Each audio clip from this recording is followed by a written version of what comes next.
generations to come. She is a leader, a community advocate, and educator. She carries a legacy to be replicated and continued. She empowers the nation. The 2022 Mothers of the Nation honoree certainly embodies this vision of a mother of the nation. Mam Nokutule Mdima Dube, Miss Nikki Newton-King, Dr. Tina Mshlope, and Dr. Zanele Mbeki. And I want everybody to give a round of applause for our honorees for 2022.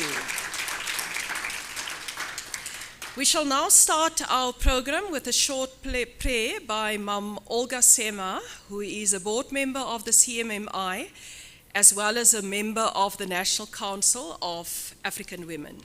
Mam Olga. We still have to be careful. Oops, you can come up.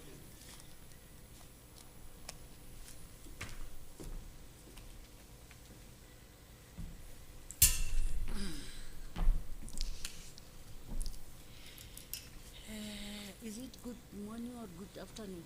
I think it's afternoon already, it's after 12. Good morning, everybody.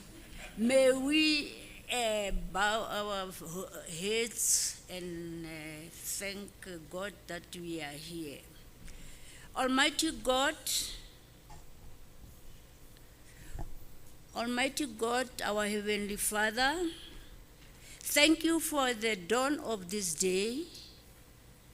Thank you for the blessings and the caring so that all of us would be here today.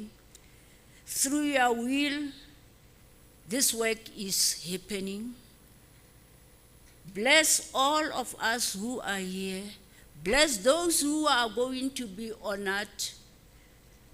Bless those who have organized this event, and let it go according to your will and the blessings you have for us.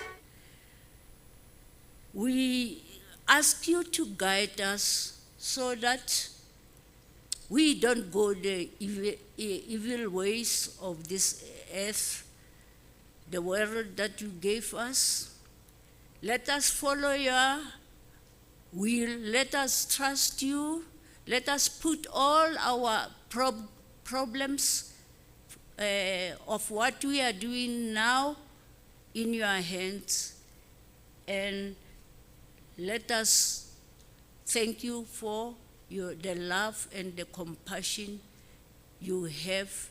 And please shower all of us with blessings.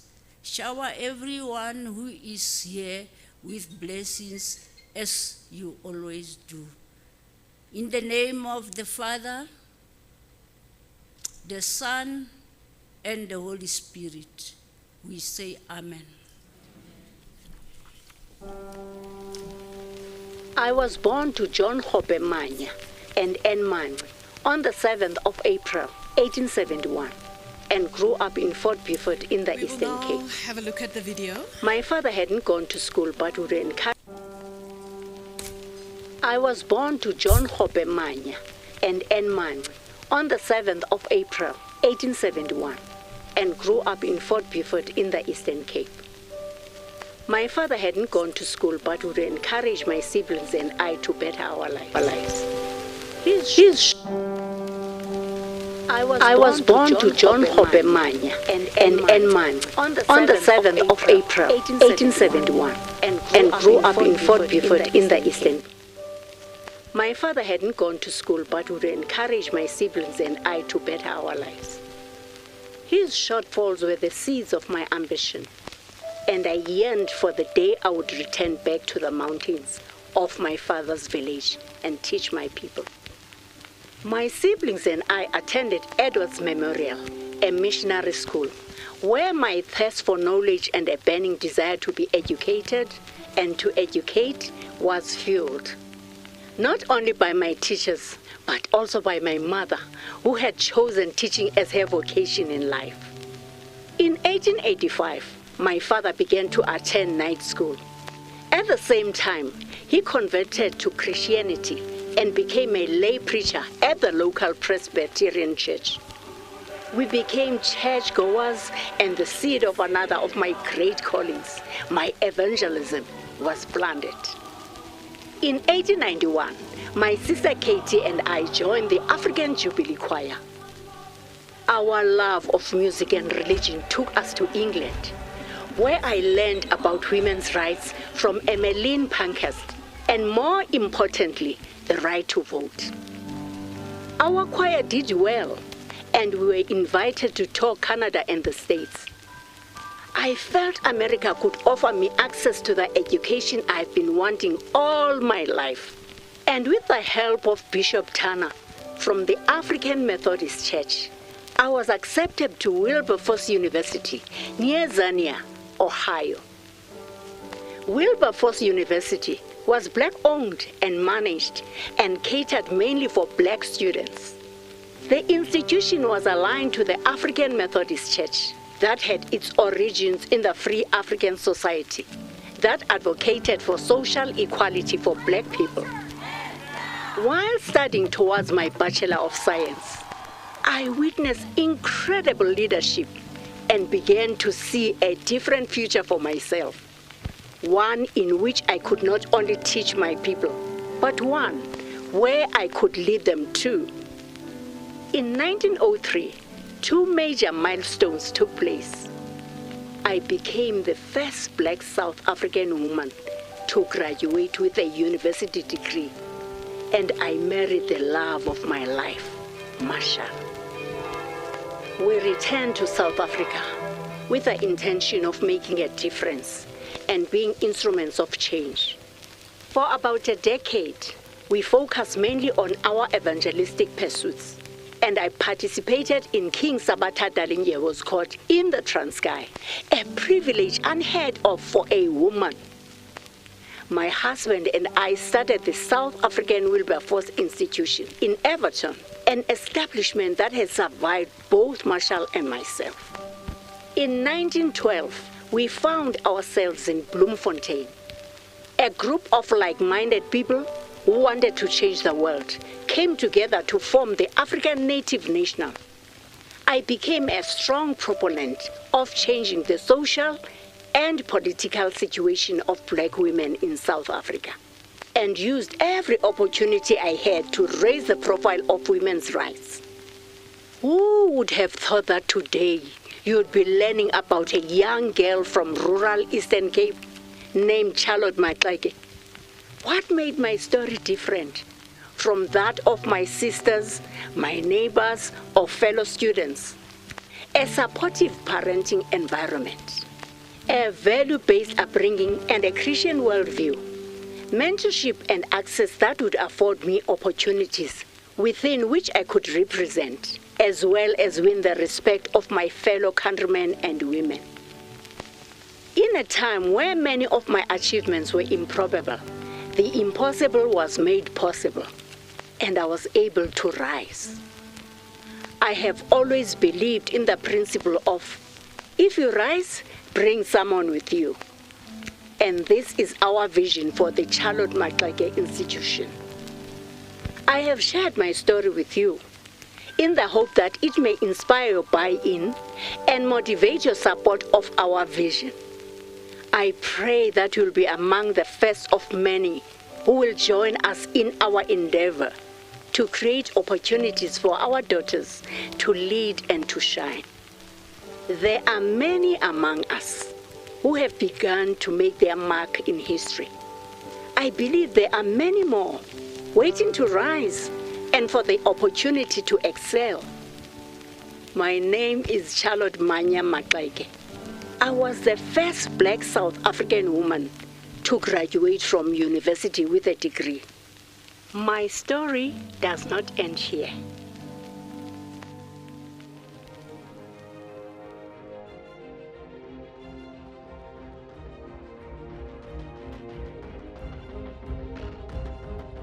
My name is Brigelia Mhlophe-Bam, and I am one of the first women to be the chairperson of an electoral commission. My story does not end here. My name is Sibongile Rejoice Sambo.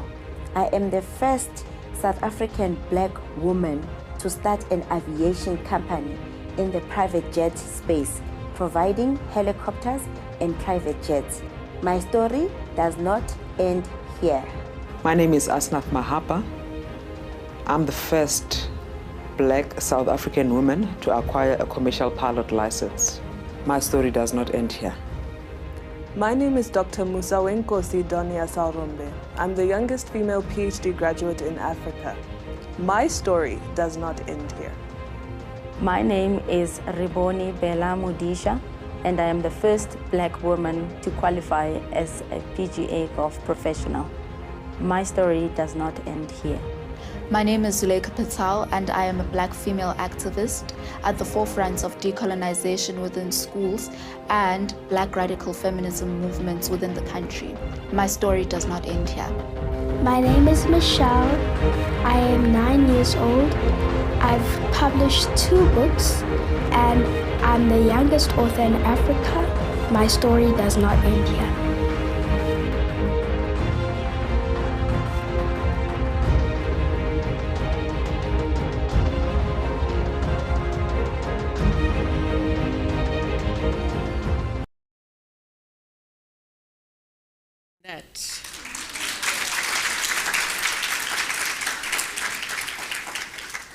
Thank you very much, Mama Olga, for those blessings. And the video, I've seen it probably about 5 or 6 times, but every time it inspires me of overcoming difficulties and a story that doesn't end, that we still can learn from today.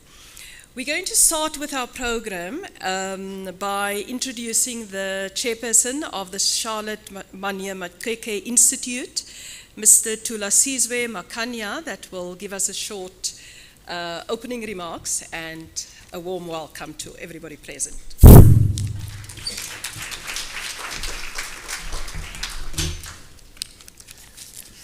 Forum Director,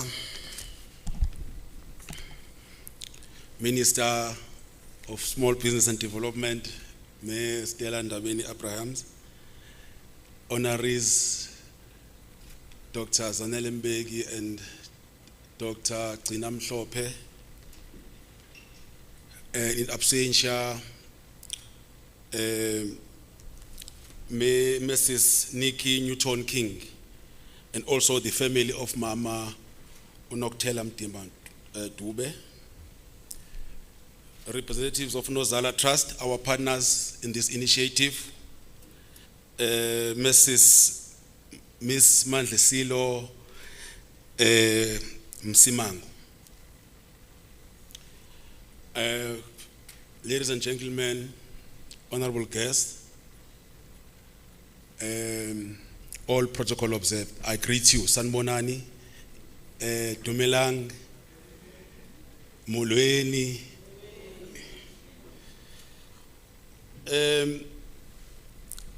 It was 120 years ago when Mannya-Maxeke became a historic figure and a symbol of education after becoming the first black female university graduate in Southern Africa.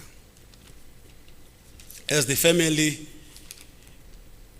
of our great-grandmother, Mama Maxeke, and the institute that bears her name, we feel a great need and responsibility in not only ensuring that her legacy is written in the history books and taught in schools, but that the people she so tirelessly toiled for are served with humanity they deserve.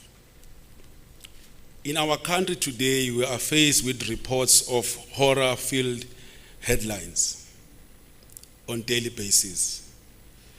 Violent crimes, insufficient infrastructure, significant unemployment, unemployed graduates, high school dropouts, 10-year-olds being pregnant, poor government service delivery, and impoverished communities across urban and rural areas.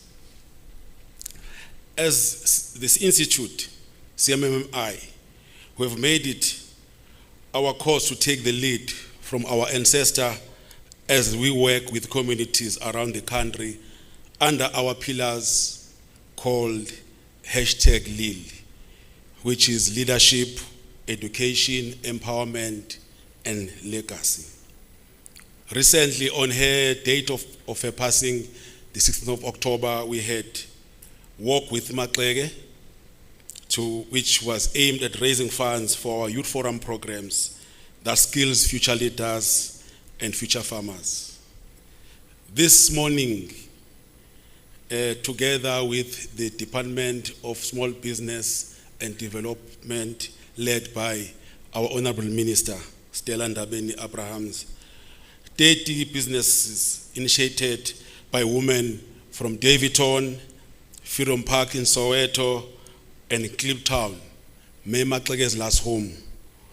They all received equipment that will grow and sustain their entities. 50 women benefited from this initiative, and our target, together with the department, is to have 150 women in all to benefit from this initiative.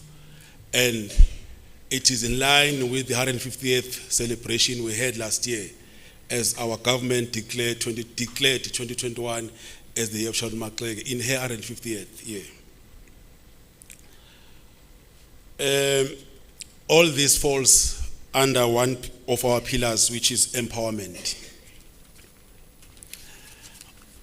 In her last home, Kliptown, beside the important initiative we are undertaking currently to renovate her house, this is supported by the Department of Sports, Arts and Culture and also National Lotteries.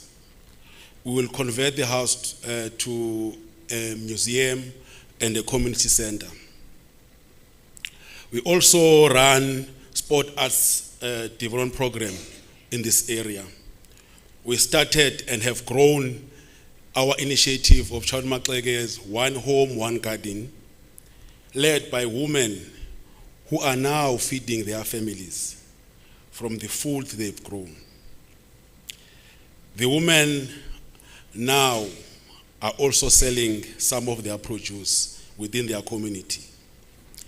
They are amongst us today.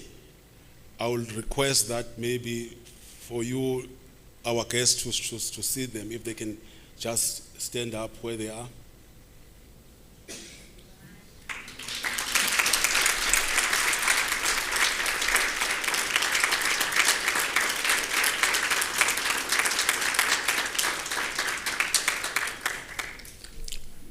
As you all might know, that when you deal with Kliptown, we're dealing with an area that is most underdeveloped in Johannesburg municipality. They are still using bucket system, and they face so many challenges. But our intervention as CMMI is to make sure that we turn the corner and we have a better tomorrow. And there is no other better way than what we are doing, encouraging self-feeding, encouraging sports development for the young ones in the area. We've got so many of them young playing tennis, being coached tennis, and some of them are already started music classes. It is through our efforts. Also, this falls under our pillar empowerment. This afternoon, these women, they've bought some of their harvest to exhibit. It's outside this venue. You'll see when you go out for our lunch, and also you must support them in any way.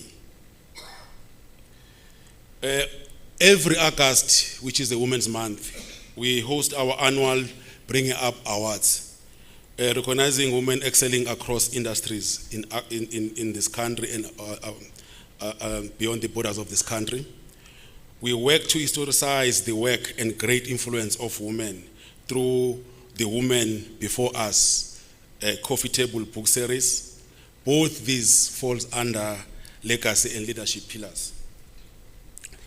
We are born of great mothers of the nation, warrior women of Charlotte Maxeke generation, of Noctella Dima Dube stature, the women of 1913 anti-pass march in Bloemfontein, the 1956 historic women that led the march in Pretoria, the trade unionist of Emma Mashinini and Ray Alexander Simon's generation, the women who have written us into history, Bessie Head, Noni Chabavu, Ellen Kuzwayo, Miriam Makeba, Victoria Mxenge, and many others.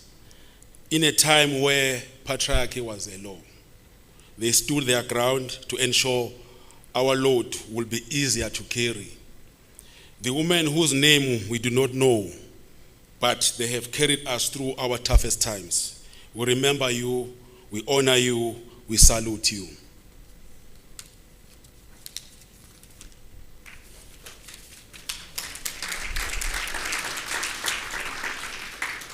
In the words of Mamu Mannya-Maxeke, which program director and minister, we strongly believe that it should be part of our public servant's oath and added also to our minister's oath. And I will kindly ask everyone to stand up and say after me.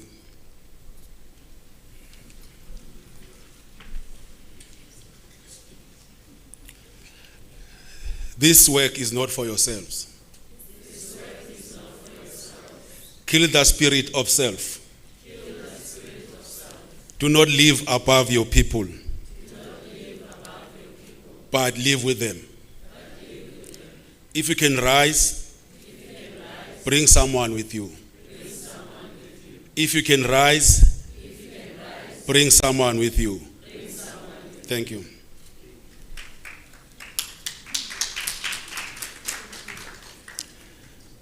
The last part, in honor of one of our honorees, a trailblazer like Mannya-Maxeke, who was also a woman of faith in many spheres. Yesterday it was Ms. Dr. Zanele Mbeki's birthday. In our office we had an argument about her age. She doesn't look her age, I will say that. If I was a good singer like my great-grandmother, I was going to sing a birthday song. But I will leave that to the program director. Thank you very much.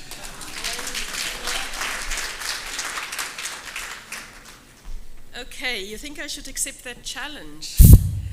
Happy birthday to you. Happy birthday to you. Happy birthday, Mama. Happy birthday to you.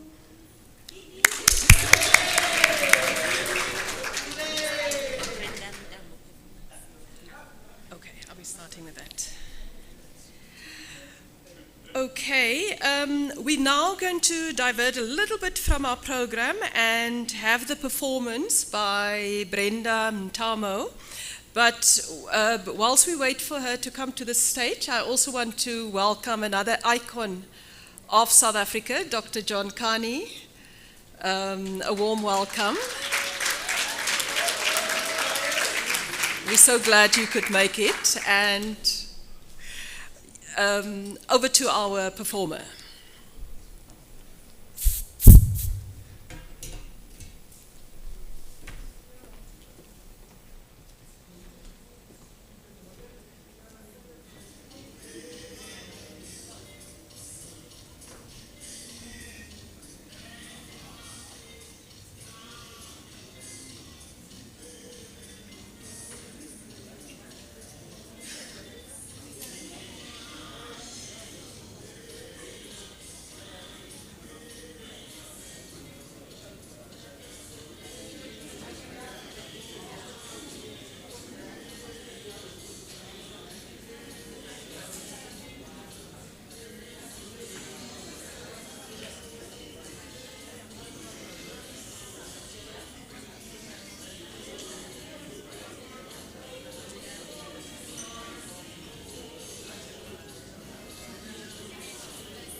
Good morning, ladies.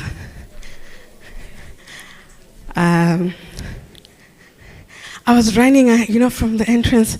They say they've just announced that, you're next. I'm sorry about that.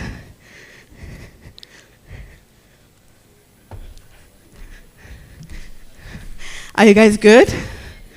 Are you good? You look so beautiful. Put your hands together. You guys look really beautiful. Oh my God, it feels so beautiful to be amongst you this morning. It's still morning. It's afternoon. My bad, I'm a mother. I just came from sport day at school. It feels really, I'm so honored to be amongst you today. Honoring amazing, amazing women. And just this space is everything that we need at this moment. The first song that I would like to give you is called I Remember, I Believe.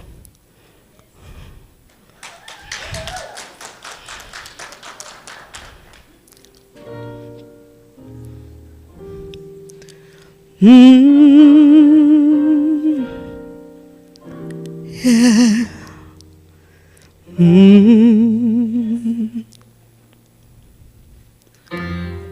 I don't know how my mother walked her troubles down, and I don't know how my father stood his ground.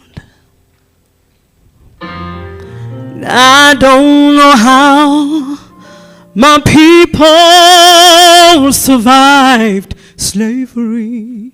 I do remember. That's why I believe. I don't know how the rivers overflow their banks, and I don't know how the snow falls and covers the ground. And I don't know how the hurricane sweep through the land every now and then. Standing in the rainstorm, I believe.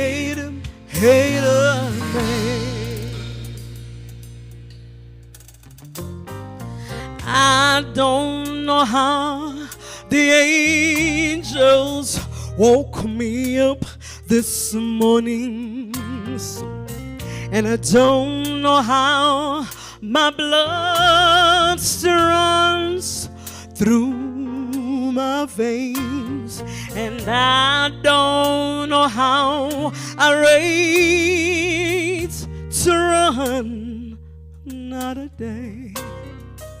Standing in the rainstorm, I believe. Oh, hey, I'm a lady, hey, I'm a man. Hey, I'm a lady, hey, I'm a hate of my lady, hate of my name. Oh, hate of my lady, hate of me. And my God, He called in the morning dew, the power of the universe, it knows my name. So it gave me the stone to sing, then send me on my way. I raise my voice for justice, 'cause I believe, hate on a later, hate on a later, hate on a later, hate on my later, hate on my later, my later, hate on my later, hate on my later, hate on my later, hate on my later, hate on my later, hate on my later, yeah.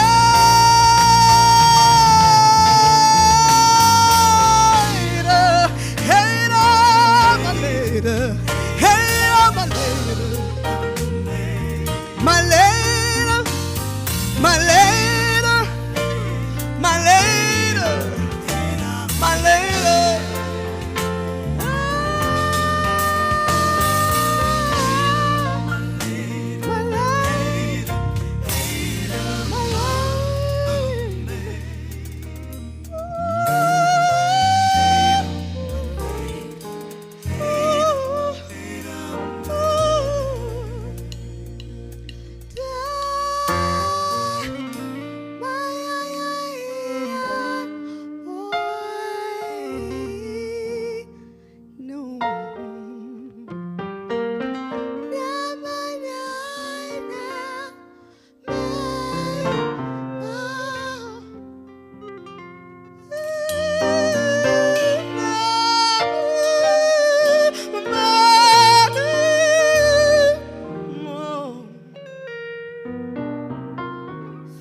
Standing in the rainstorm, I believe.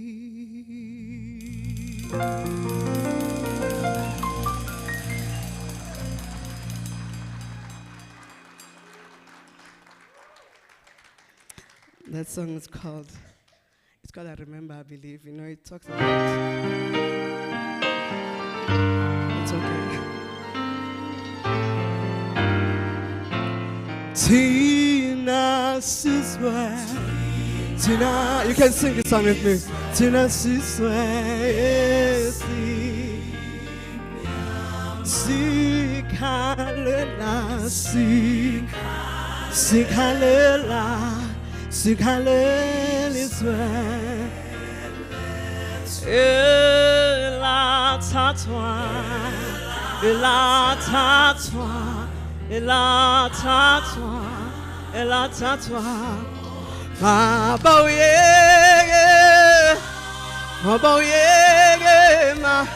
Mabauye, Gumstava, Mabauye,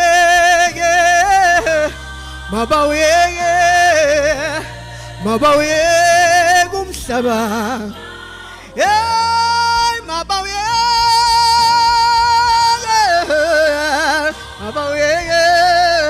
Mabauye, Gustava, Mabauye, Mabauye, Mabauye, Gustava, oh, oh, Saba, where to?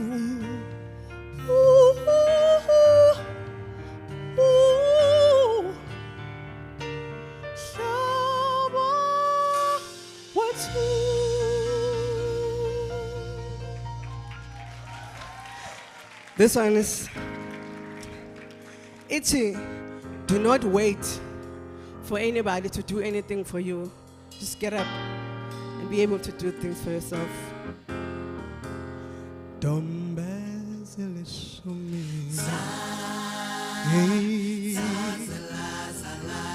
Cylinder, yeah.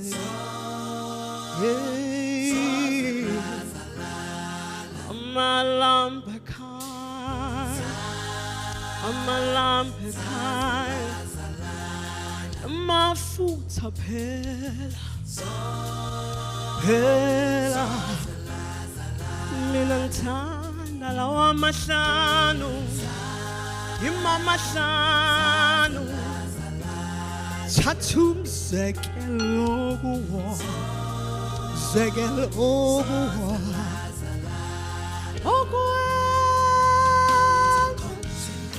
ngululeki kuwe ulumena soze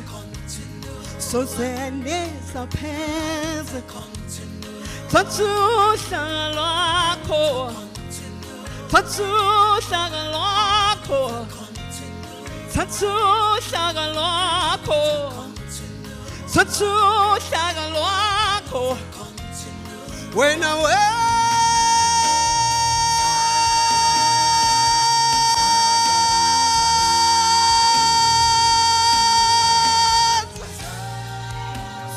Nozala, amalambe khanya, amalambe khanya, namafutha phela.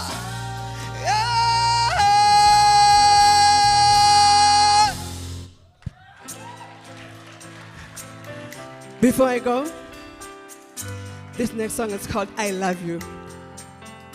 I love you are the words I wanna hear every day. You're mine are the words I wanna feel when you say I'm yours. I've told you so many times, now you know my love is yours, cannot be yours.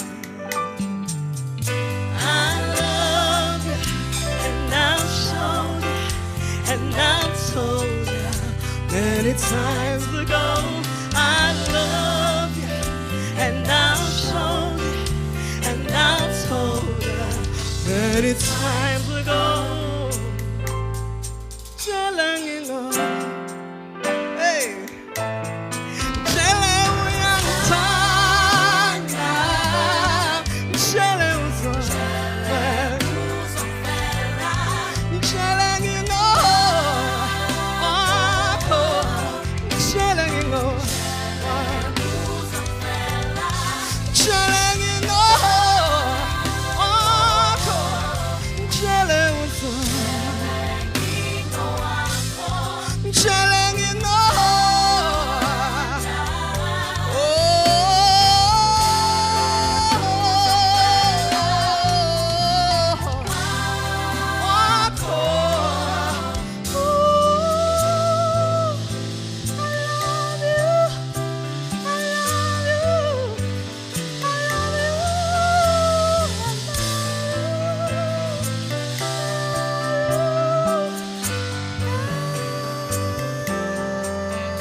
Thank you so much. Have a beautiful day, everybody. Thank you.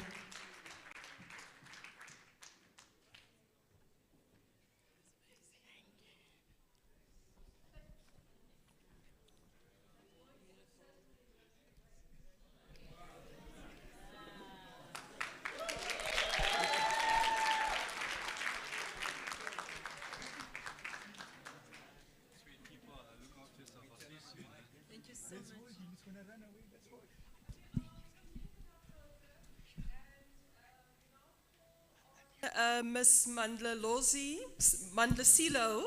Msimang, who is the CEO of Nozala Investments, and she's got a very impressive CV.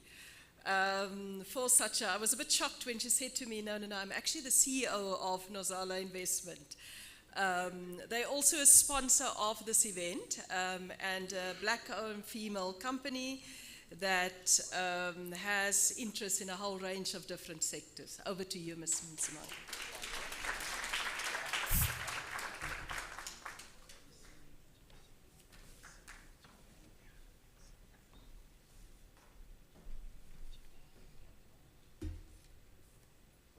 Thank you, Program Director. Honorable recipients of today's recognition, distinguished guests, hosts from the Charlotte Mannya-Maxeke Institute, friends and colleagues, I hope I've observed all protocols. Nozala Trust is happy to have been invited today to play a role in making this afternoon possible.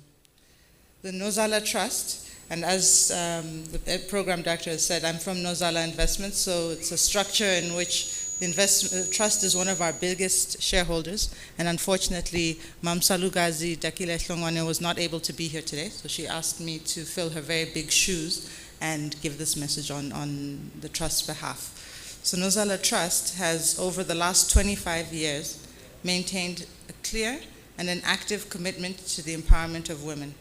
As such, we are grateful for opportunities, such as this one today, to help to shine the light on others who do exactly the same. This event and events like this are proof that, as we saw in the video, our stories do not end here. This message of support is conveyed on behalf of the women of Nozala Trust, who include the trustees of the National Movement of Rural Women, Mutanda Society for the Aged in KwaZulu-Natal, the Ethiopian Episcopal Church Women's Movement, also known as Ijelo Labafazi, the Bertha Kloa Foundation, and other countrywide rural and peri-urban groups who are doing excellent work that underpin the work that Nozala Trust does. So when you see Nozala Trust, it means you see all of these women behind it. And I think that's the beauty of the trust. And the work that we do seeks to change the narrative about Black women, and in particular about Black rural women, which, like Mannya-Maxeke did, is a very important foundation for growing the country further. When the trust was founded, the hope was that we would make a meaningful and lasting contribution, ensuring economic advancement for women, being at the forefront of fostering women entrepreneurship, proactively developing businesses through the establishment of mutually beneficial strategic partnerships, and ensuring that the wealth and prosperity of South Africa's private and public sectors benefits women from disadvantaged communities. We work every day to achieve this vision, and we strongly support the ethos of Mannya-Maxeke, captured very well in her own words, which Tula Sizwe reminded us earlier. At the second conference of the National Council of African Women in 1938, she said, "This work is not ourselves. Kill that spirit of self and do not live above your people. If you can rise, bring some with you." And I know this was said earlier, but I think we cannot stress this enough, and I think that's the core really of the work that we try to do, and the work that this institute is doing very well to keep the legacy of Mannya-Maxeke alive. It's a lesson for all of us. We hope that the essence of Charlotte Maxeke, her beliefs and her impact are carried throughout the proceedings today, and we truly thank the Institute for the opportunity to support you in your mission. We thank you for the opportunity to support you in honoring the women who will be honored today. And I was tempted to go into the accolades about these women, and I'm just in awe of the honorees today, but I will not steal the thunder of the Institute, and I'll leave that for the rest of the proceedings. So thank you again for inviting us to join you.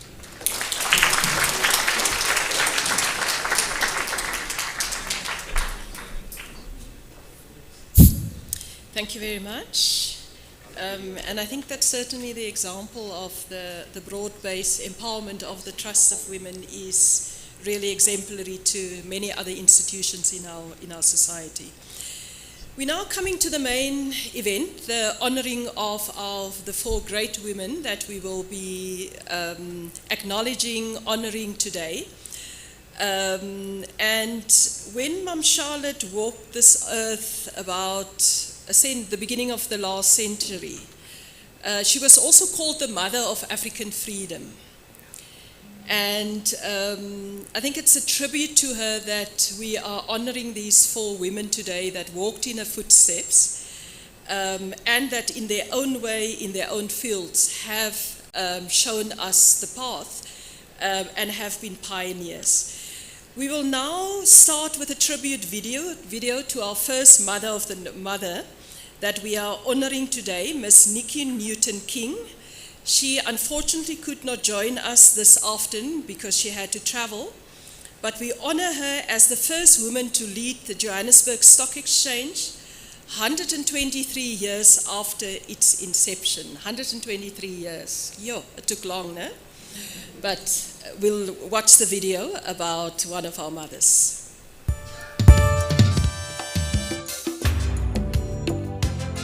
Nikki Newton-King has been credited with modernizing the JSE, pushing transformation, being an open and outspoken leader. But she does leave at a tough time for the JSE that recorded over 30 billion rand. You know, I joined the JSE as a nearly 120-year-old organization. At the time, I was one of very few women executives. I actually was completely surprised when I was asked to join the executive team at 29. But I was literally, for many meetings, more meetings than I can count, the only or one of the only women at the table. And if you think about the JSE I got to the time that I left 23 years later, we completely re-examined every element of the JSE's DNA, and in doing that managed to build a staff complement that was 70% black, 52% female, 60% of my executives were women, 60% of the board were women. Oh. And so what I think we demonstrated is that you can pursue excellence. And you can do that courageously by changing literally the DNA of an organization while actually raising the game the whole time, and doing that with the most amazing diversity of talent that we have in this country. We tend to see diversity in this country as something you mark on a scorecard or you boast about the numbers, but actually the magic in diversity is different opinions around the table. But what I think my highlight from the JSE's perspective was being able to create that space where true diversity was exemplified by true excellence. And so I'm very proud of the team that we eventually put together at the JSE and the work that we did over all of those 23 years, some of which I was leading and some of those which I was in a team. I think is an incredibly special place. I think the message about being a mother of the nation is the lesson that you have a responsibility to pay it forward, to leave the space in which you are either working or living stronger and more enabling for people of all walks of life to have a fulfilled and decent existence. And so I think there's real responsibility that comes with being a mother of the nation. It's a real responsibility to lead responsibly, to demonstrate possibilities that come with true diversity. And I think it's a tremendous honor, and I'm very grateful that you recognized the work that my team and I have done in this time, and I completely accept that responsibility to mirror and to show how one can in fact participate in a more outward focused way is I understand that responsibility, and I gratefully accept it. So here, this symbolizes your work, as you were the only woman in the room during your era at JSE. So we were saying, like Mannya-Maxeke, you took your seat and you were the person that made sure that the future generation benefits from your role. So we're here to present this portrait to say thank you once more.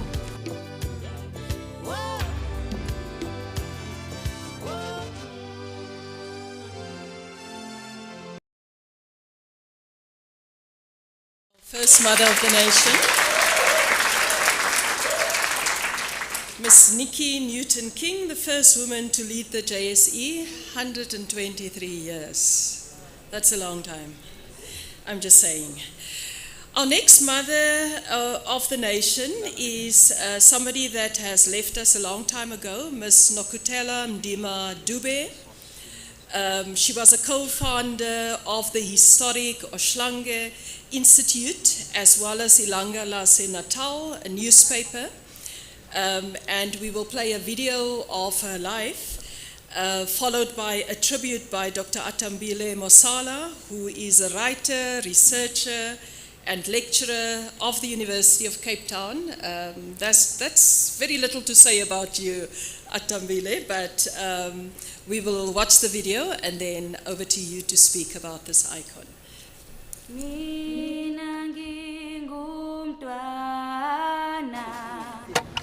We're just living on our own at this time.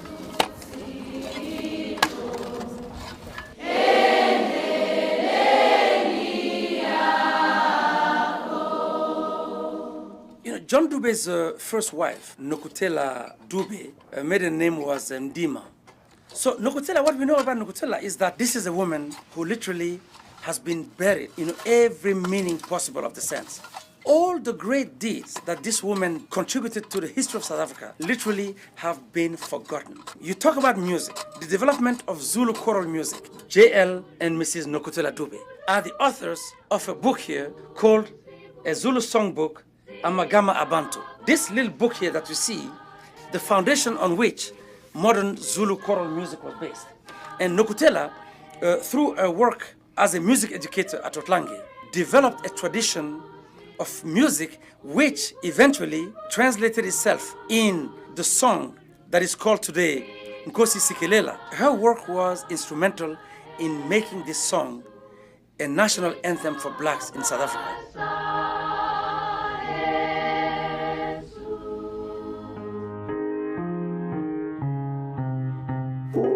Kulu Nokutela Mdima is my mom's great aunt from her paternal side. That way, I'm fourth generation from Nokutela. It's always been amazing to be connected to such a great woman. So I'd like her to be remembered as a source of strength, as a point of reference for future development, as a poetess with a very deep, profound, and alive song in her heart.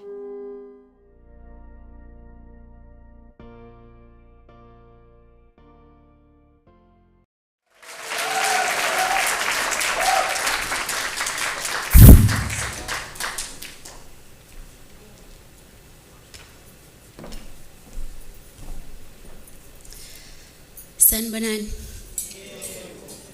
To the honorees, Mam Zanele Mbeki, Mam Mhlophe, Mam Nokutela Ndima Dube posthumously, Miss Newton King in absentia, to Minister Stella Ndabeni Abrams, and to all the special guests. Thank you to CMMI for honoring us today and inviting us to this really wonderful occasion, the work of preserving the stories and the heritage of Omama Betu. So I'm going to read about Mam Nokutela Dube in this book, Imbokodo, Women Who Shape Us. And curiously, this book is a three-part series of 30 women, and Mam Nokutela is one of the 30 women that we have featured here.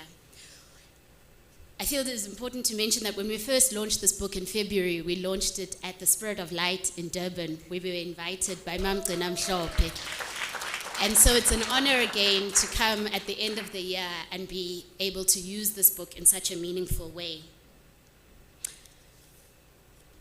So the book Imbokodo, Women Who Shape Us, was inspired by the lack of nonfiction history books in our curriculum and the need for more stories in the curriculum. It is available in 5 languages, and our hope was that it's for children from the ages of 10 going up, but we've been really lucky to get the kind of feedback that even adults have found these books so useful. So we're not just writing for children, we might be writing for our younger selves, but we're also writing for audience such as this. The book, you can tell from the title, Imbokodo, is inspired from the clarion call, Watinda Bafazi, Watinda Imbokodo. And for us, we hope that we want to historicize the 1956 moment by writing about women such as Mam Nokutela Dube and Mannya-Maxeke, Paulina Dlamini, who were working tirelessly in the 1800s and in the 1900s already. So the book is in 3 categories, as I said, and it's curious inventors, healers, and educators, 10 inspiring singers, writers, and artists, 10 extraordinary leaders, activists, and pioneers. And Mam Nokutela Dube is the first woman we feature in the book, curious inventors, healers, and educators. So I'm going to read an extract from what we've written about her, just to give you a sense. And each book has biographical information, as well as then what is significant about each of those women. And one of the women who's also featured in this book, and maybe I'll read this list because this is quite significant for today. So it's Noctela Dube, Cecilia Lillian Chabalala, Sibusisiwe Violet Makanya, Dora Nginza, Louisa Mvemve, the Makiwane sisters, Daisy, Florence, and Cecilia, Mamnontsikelelo Qwelane, Mamzanele Mbeki, Professor Debelo Nyokong, and Dr. Phumzile Mlambo-Ncika.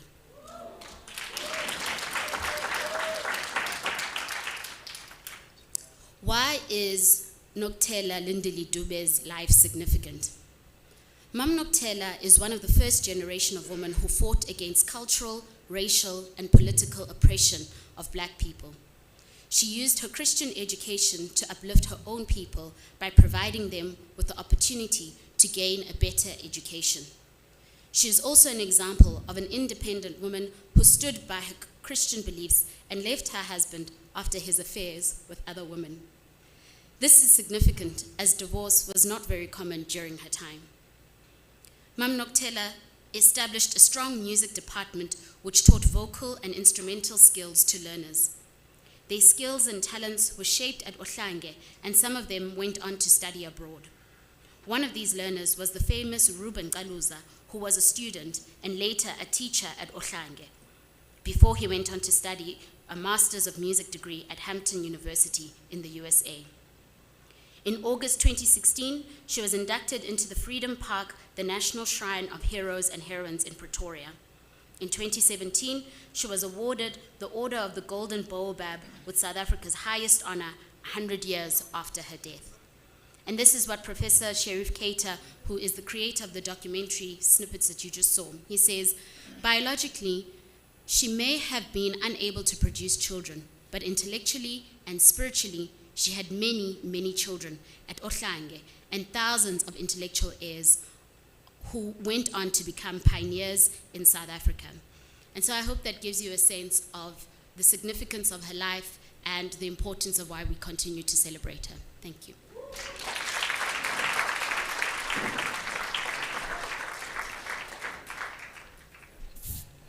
Thank you very much, Dr. Nozala.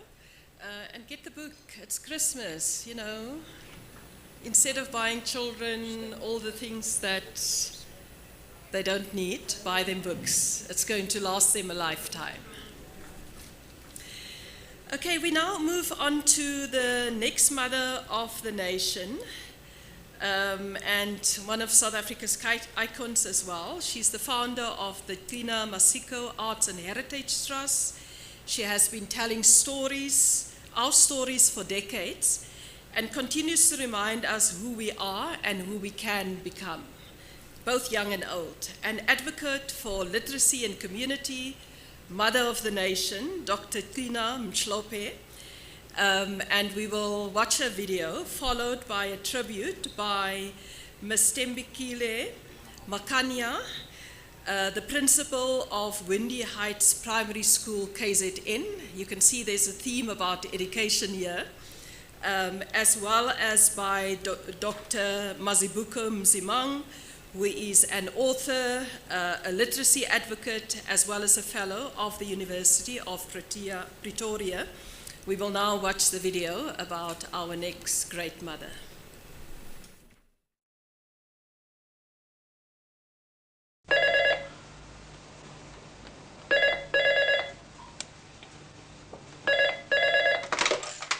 Hello, Nozala at the office. Can I help you?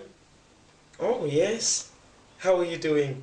I'm Dr. Mhlope. I'm an arts practitioner. I'm an author, a storyteller.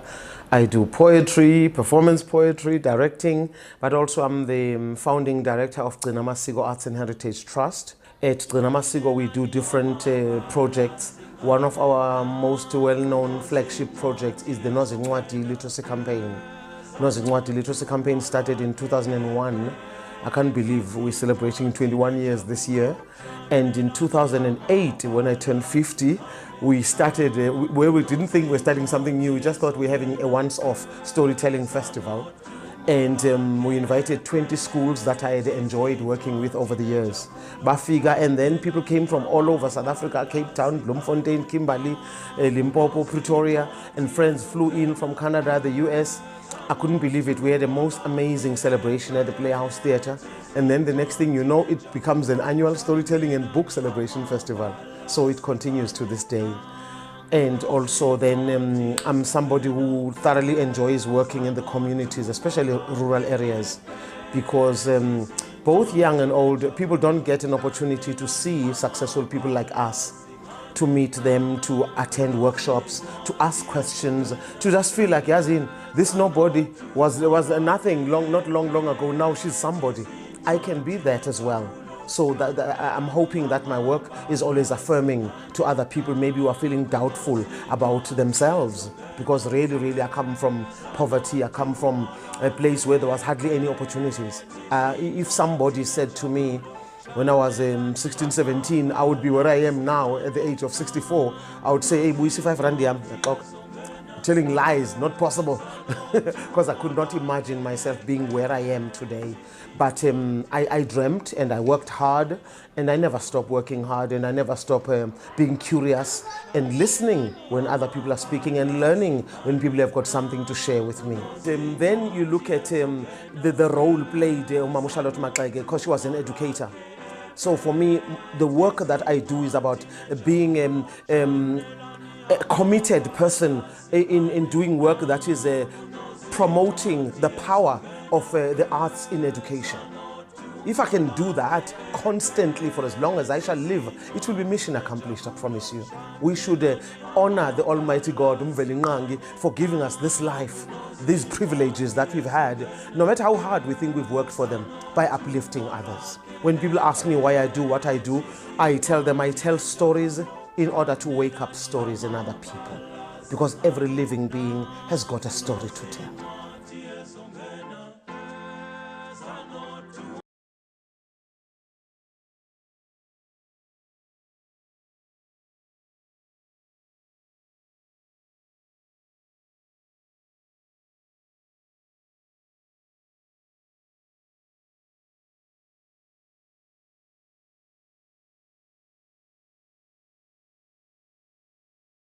Director, it was just indicated now that I have just few minutes to stand in front of you.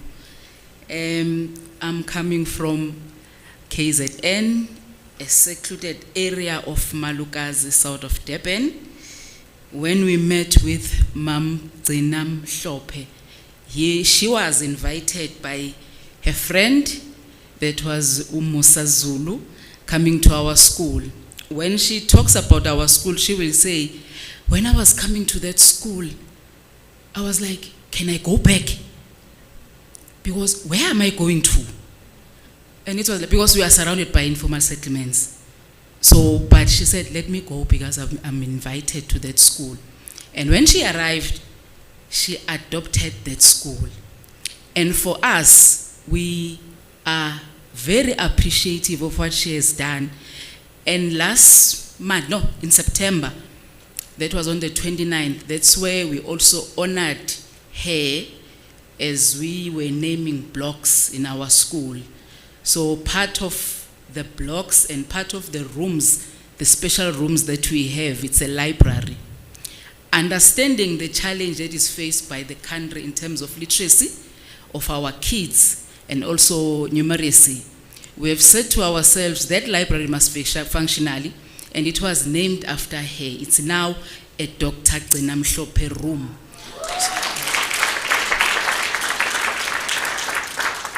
So whoever comes there will say, I'm going to a library. Which say, where are you going to? And say, like, we don't know that place. Now it's a Dr. Mannya-Maxeke room.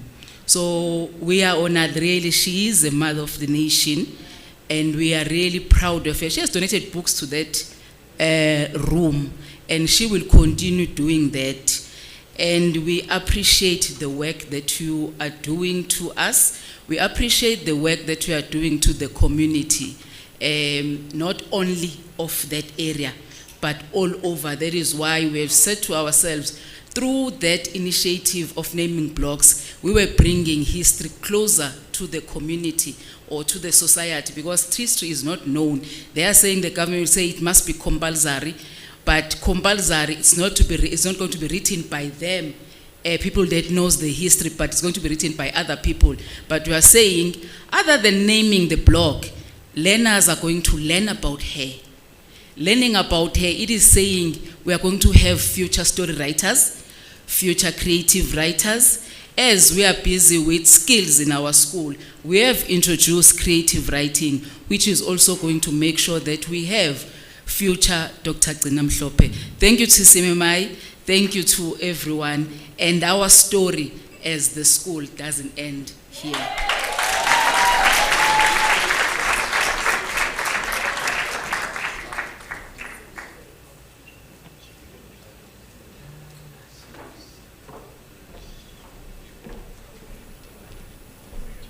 Sanbonani Dumelang. I've written my tribute down because ngiyathanda ukukhuluma and kumele ngibe mfishane, so I've written it down.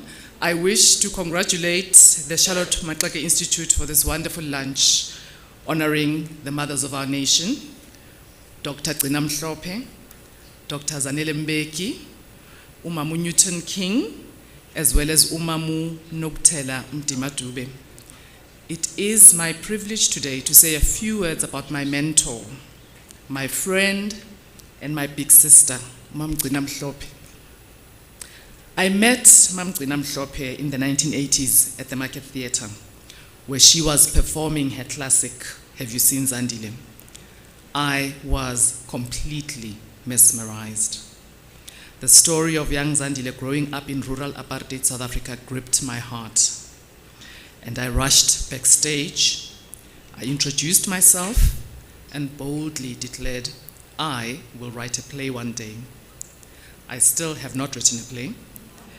I have been extremely fortunate to be mentored by Mam Gcina over decades and to write several children's books.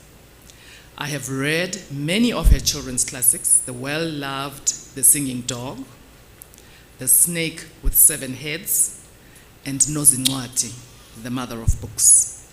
And I have been very fortunate to see her perform her stories to delighted children.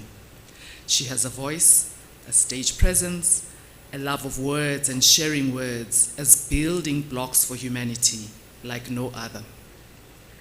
She has been consistent in her belief and her activism that books are the foundation for learning, and that reading, yes, entertains us and provides endless leisure and joy. More importantly, reading makes us better people. When you read, you travel the world. When you read, you step inside the soul of another. You understand humanity and how precious we all are. Mam Gcina has published 15 children's books, and through her Nozincwadi reading campaign, which celebrates 21 years this year, Mam Gcina has traveled our beautiful country, and she has traveled the world ensuring that young and old access her magical books and stories. It is no wonder that she is a CNN changemaker, and that her birthday, the 24th of October, is National Storytelling Day. Yes. She is our ambassador out there in the world, our best face and best foot forward. I feel at ease, and I feel so proud, knowing that Mam Gcina-Mhlophe shares her world of marvelous stories. She shares our world and lets everyone know who we are. Mapemu, ngifisa ukusho kuwena ukuthi siyabonga. uNkulunkulu nabaphansi basigcinele wena, bakwandisele indaba ezitha. Phila indaba ezitha.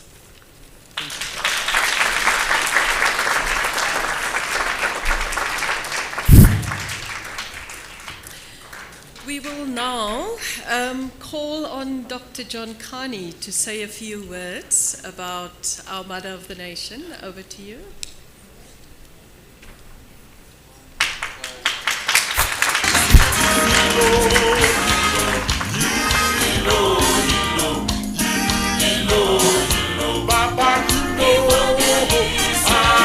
Today, program director, I thought I was invited just to be in the midst of these alumni and these incredible women and people in this room.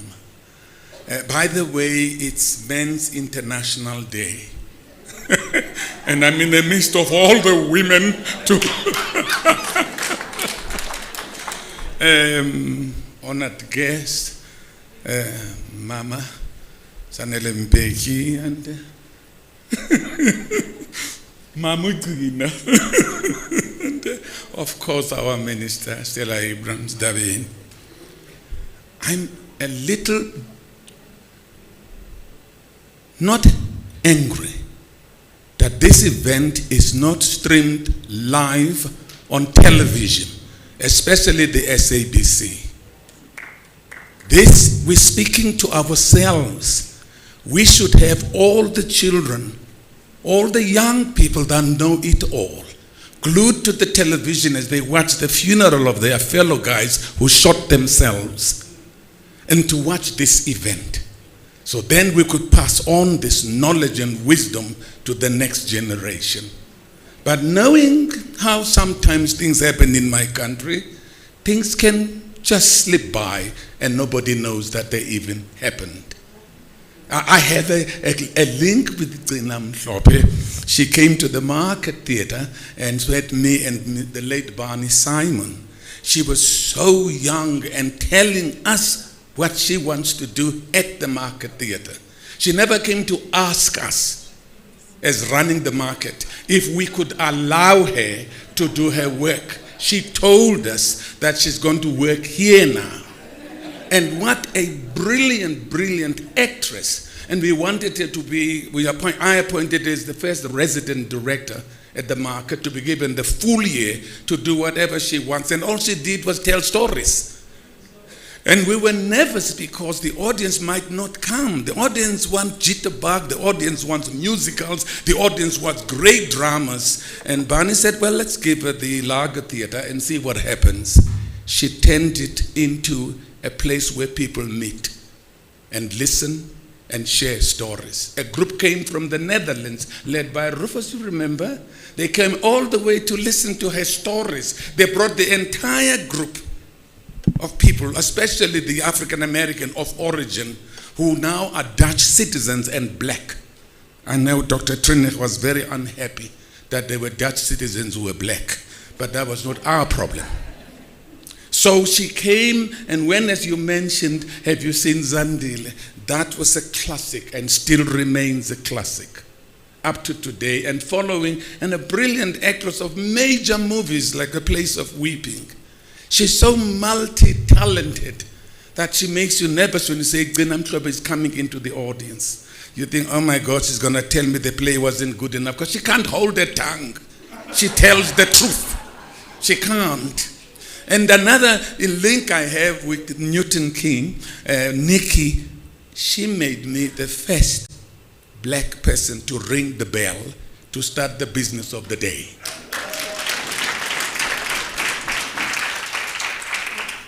Mama Noctela, two of my children, my daughters, studied at Inanda.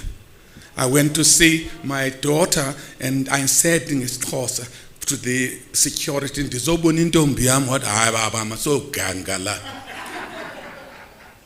I'm thinking, what did I say wrong? So I said, I meant my daughter.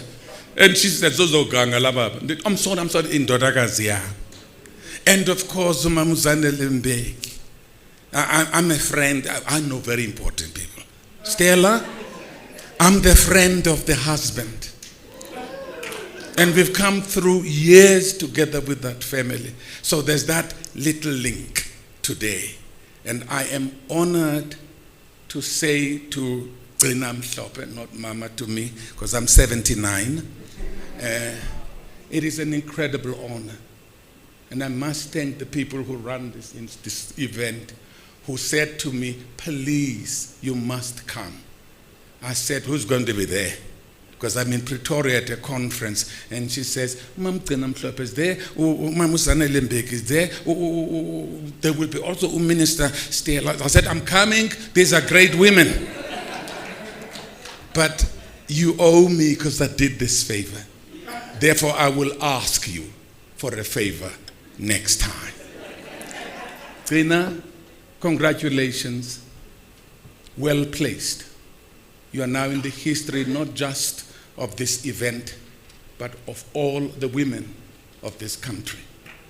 As I sit down, I remember when I was 6 years old, sifundo sub A, A na sub A no A umkhulu. Jesus Bantu education kept us down. We used to sing no matter umama ucele, umem.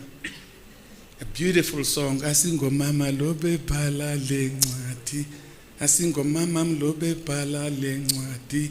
Babingu mama mgethe die sanalwa. And the next song was in the 50s when he said, Niyayivuma nalendaba yokuthi abafazi bathwala amabhasi. And we used to stand at the back with the false bass, asiyivumi, asiyivumi. And later, these women have been in my life. They dominated my life. And I wondered whether they loved me. Then I realized my mom was a woman too. Congratulations, Gqina Mhlophe.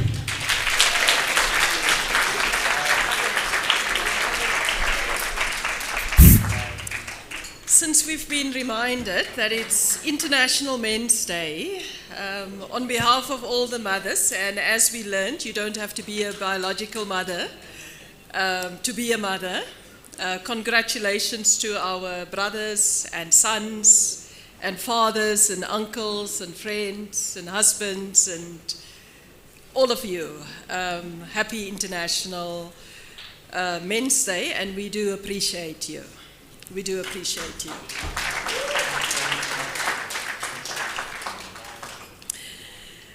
The next person needs no introduction. An advocate for the women living in the rural outskirts of South Africa, a scholar, a founder, and patron of the Women's Development Trust. She is a mother of the nation, Dr. Zanele Mbeki, our fourth mother of the nation. Can we have a round of applause?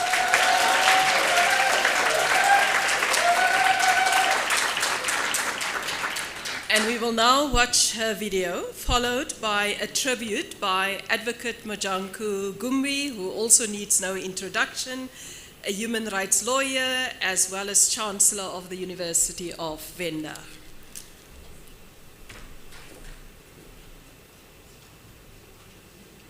Today, it's about Sizanele, who is everything to everyone.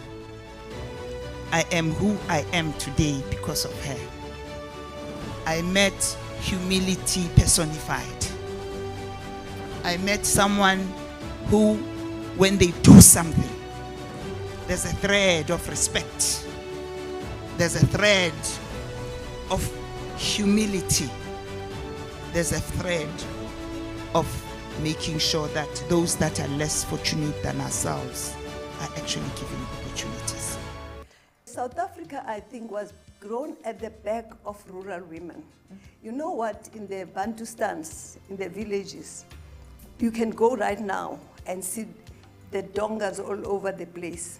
There was no infrastructure, there still isn't. The infrastructure of schools, factories, and everywhere people can work. So why women in the rural areas? One thought these were the most exploited people. And they provided the labor that grew these cities and also the factories that came up about. The center of development for this country should have been the poor rural women. But what I liked is that when you go to the village, I mean, those mothers would be so so happy to be able to have their own money and do their own development. There was a Women's World Banking showing how to lend to women so that they can take care of themselves. That's the first concept I got. But when I told them who I want to support when I get back home, then I said, it's rural poor women. Then they said to me, you better go and visit Grameen Bank. Grameen Bank, they've got the poorest people. And they give them something like what they call 5 taka, maybe it's like 5 shillings and everything. But they use it to build their little businesses. You sell fat cakes. For us, it will be fat cakes, whether it's firewood and all of those things. And they grow. And the idea is that when they do so, they send their children to school. For me, when I started here, I started by lending 300 rand. So you need a donation of somebody who supports you to do what you are doing. But we stayed with it for about, I think in about 16 years because it grew. And by the time we got into 2013, we were actually 75% self-sufficient.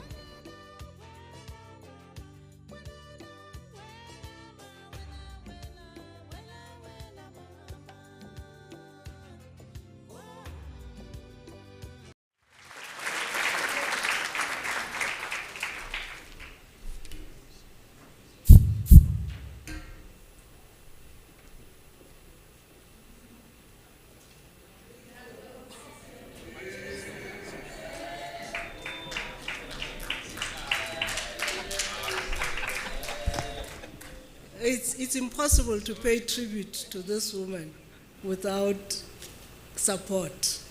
So that's why I asked the 2 ladies to come and support me as we pay tribute to Sizanele. Luzelena is the CEO of the trust right now. Shamla does everything for Sizanele. I won't tell you what else she does, but she runs the Duke University program in South Africa, very successful program, and she's always with her. Let me stand on the protocol that has already been observed. It will be a miss of me not to recognize Dr. John Kani, my brother. I can't be in the same room with you and not recognize you. But we have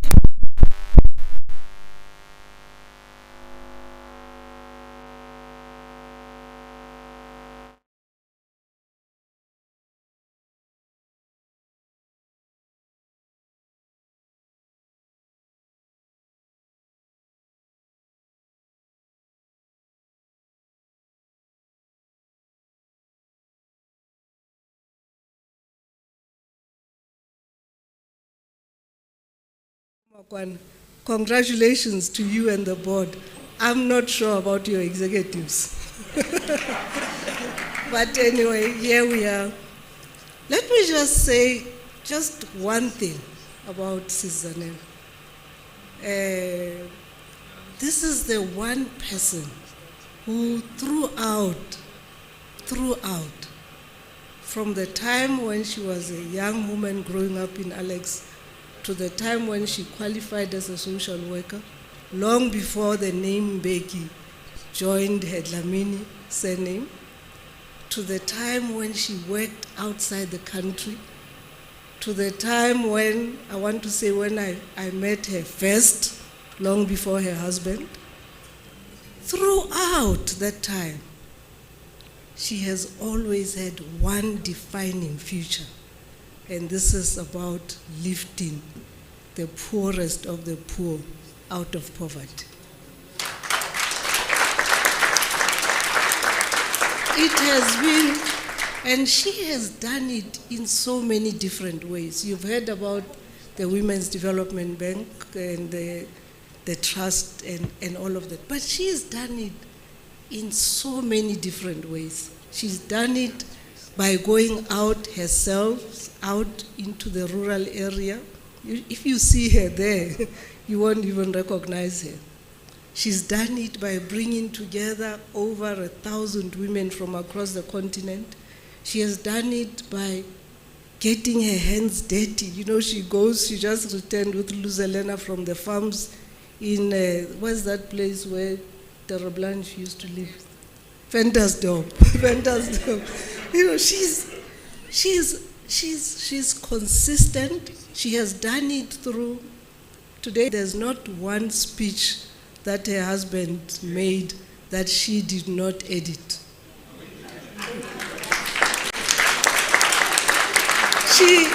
We would sit and work maybe throughout the day and night, and he would say to us, well, let's finish this draft because Zanele still has to see it. And she has always inserted that central point that we exist.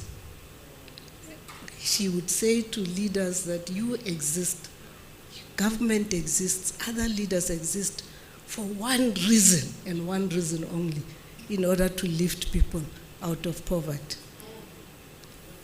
And she has dedicated her life to that. Now, if you work with her, you'd know that Zanele never lets go. I mean, she's consistent, she's persistent, she's tenacious, and she has stayed the course. I always say to Zanele, if I can learn anything from you, is how to stay the course. Now, I won't go too long, but you know, she's also just a complete person. You know, like I said, I'm telling secrets today. Like one time I know her husband was not well, but you know, he doesn't listen, so he stays in his study until late at night working. So one time she just walked in, boom, opened the door to the study, and she just looked at us. We were all in there working. And she just gave us her look. And I'm telling you, we all packed up and rushed. And you should have seen him like a meek young boy, you know, like going downstairs. You know, she didn't have to say anything. And then also, you know, part of her completeness is that when her mother-in-law, you know, mother-in-laws are difficult. Now, she had one of the most difficult because she was opinionated. She's an activist, you know, Mamfukeng. Mama Epanet. So when she was not well sometimes, so she stayed with her. And I used to say to her, Zanele, you are brave. I mean, living with this woman in your house. Because Mama Fokeng has her own way of doing things, you know, but she managed to do that. And the last of the stories I would tell, when her father-in-law passed away, Omgov. So she's down in the Eastern Cape. The government is hosting the UN conference on racism and all of that. So, and the conference is falling apart, you know. The United States, they want to walk out, and Israel. They actually did go ahead and walk out of the racism conference. And we are trying to hold it together that the Europeans don't leave. And so her husband is the host. President Mbeki is hosting the UN conference, big as the most difficult of all conferences that the Americans refused to host, Brazil refused to host because they said we still haven't dealt with our racism in our own countries. So he's there, it's the night before the funeral, and he's like, no. And we're like, no, Chief, just leave, we've got this, you know, working with Nozala. No, this thing is falling apart in my hands and what. So she called. And I tell you, he got into the flight and went home. Because I know she was like, you know, the Mbekis are really getting to me now, you know, when there's a funeral. So we're like, no, you have to go. Once she calls, he had to go. Now this is you know, it's got nothing to do with being Mrs. Mbeki. It's just her. That is just who she is. And I think this award of Mother of the Nation, you know, Zanele, is just so befitting you. And I tell too many stories. Like when she says when she first went to these official houses, and they were like, oh, Mrs. Mbeki, what flowers do you want? And she looked at them and said, flowers? I mean, I'm here to change the course of this country and you're telling me about flowers. But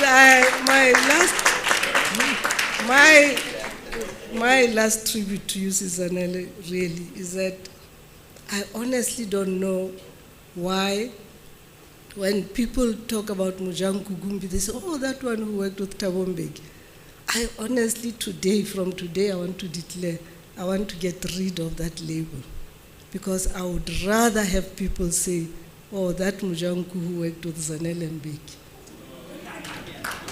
Honestly, because from the early 90s when she came, she was the first person to find me, long before I met her husband.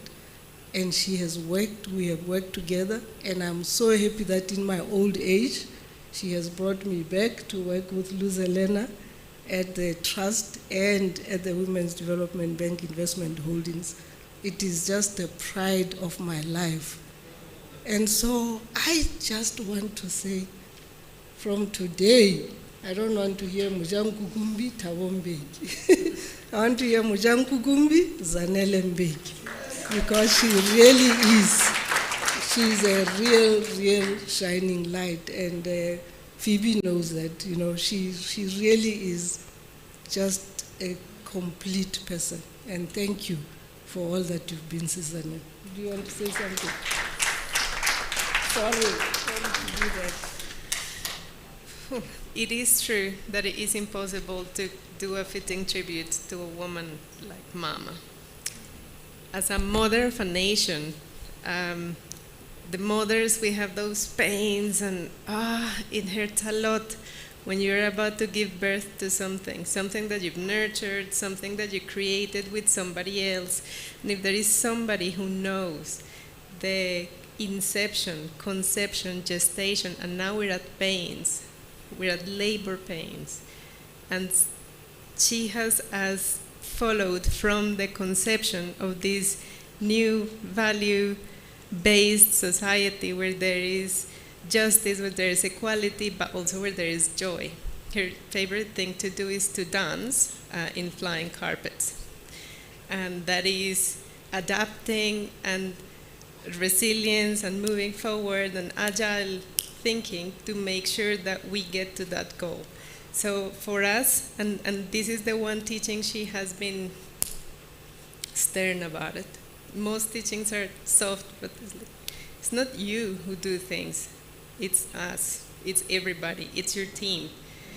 And you see the limelight going through her, and she reflects it into other people, into other women. And many of you and many of us, we are feeding from that light.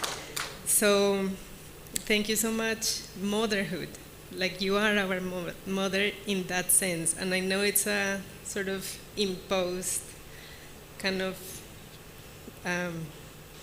childhood, but that's why this is befitting. And even though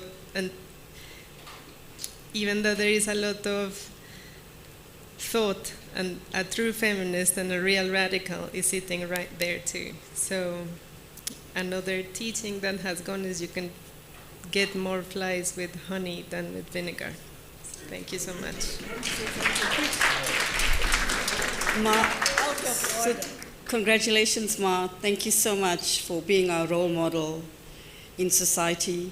But I think more importantly, you're one of the very few people I know, and the only one, that connects society to the planet. We are humbled and grateful for everything that you do for our nation, not just for the nation, but the continent and the world. For me, it's you've always had my back. You've been there in my good times and difficult times, and I remember that you also give me the toughest feedback. And wherever I go, if I'm actually doing well, you say, yes, it's good, but not good enough. You have to improve. So I think you can only get that from your mother. I remember going to a function, and I was getting an award, and you were sitting next to me, and somebody said to you, who are you here for? You said, my daughter. And I think for you is that we all are your daughters, And we're so blessed because you give love, care, compassion, and everything. I am better because of you. Thank you for being in my life. Thank you.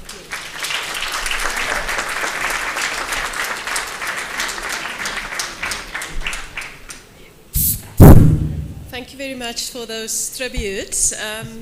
I'm now going to call the two mothers of the nation who are present here, Mam Zanele Mbeki and Dr. Tina Mhlope, to come and join me on the stage, and we will have a short conversation about motherhood. Very important.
I'm looking for the third mic, or should I just grab this?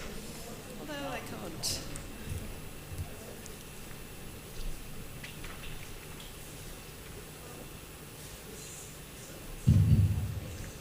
Yeah, Peter, says. The light's a little bit straining. Can't do anything about it. Are you looking for the third mic, or should I just use my shop steward voice? Okay, good. Afternoon and congratulations about this award. It's so appropriate, and I think the tributes that we've seen today really points to why you are seen as the mothers of the nation. But there was a question that Atamile and I was talking about before we started, that often when people talk about nations, they talk about founding fathers. And at the same time, they talk about the mothers of the nation. And what does it mean to be a mother of the nation for you, given your experiences, but also what you've heard today? I'll start with Mam Becky and then over to you, Tina. You know, I come from I don't know if it's a discordant position, but you know, when I got into government and Thabo became a president, the very next day, you know, I got the name Mother of the Nation. I didn't know what to say. But we continued to say Mother of the Nation, and I said, these shoes don't fit me, because there is Mother of the Nation in the Adelaide Tambo, Masisi Sulu, Winnie Mandela, because we were looking up to them, and they were our leaders. Why they are still alive, somebody calls me Mother of the Nation, and it didn't fit. And I was thinking as well, I said, there is young mothers who received dead and mortal bodies of their husbands from the jails of South Africa, like Nontsikelelo people. And there are some who are still looking for the graves of their husbands from the struggle. I'm saying those are the mothers who birthed this nation with the different kinds of pains. And I didn't feel a part of that group. So I'm saying I'm octogenarian now. So I'm quite happy to accept. Sorry, I think this is problem with your body. So I think I'm quite happy to accept in my very old age the position, of, and also the people that I observed as the mother of the nation, they have passed. So I'm now in the old age and I'm in my skin. I accept the position. So that you can.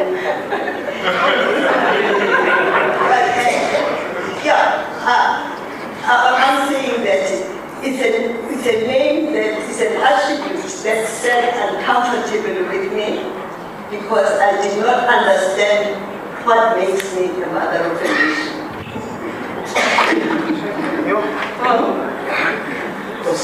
What does it tell you? It's massive for me because when they told me, and I thought I'm coming here to be a part of this event.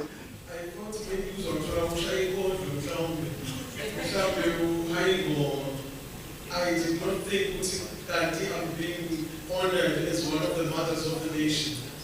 It took a while to sink in. Also, the type of work that I'm doing, it's the type of work I should do for as long as I shall live. I can't stop doing the work that I'm doing. It's a calling. Yeah, my work is a calling. And the number of times I have been called mama before I gave birth to my own child. The number of children I have educated before I gave birth to my own child. And so I did not think, I thought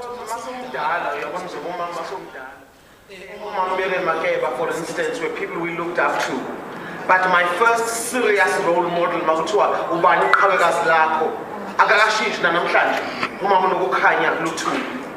you see, for as long as I shall live, I will mention her name, whether South Africa wants to hear that name or not. You can go ahead and forget her, but I will not allow you, while I'm alive, to forget Mama Nokukhanya Lutul. I'm a way too loud. And there are so many other people that I have, and I was lucky to know her, to meet her. When she first met me for the first time, she said,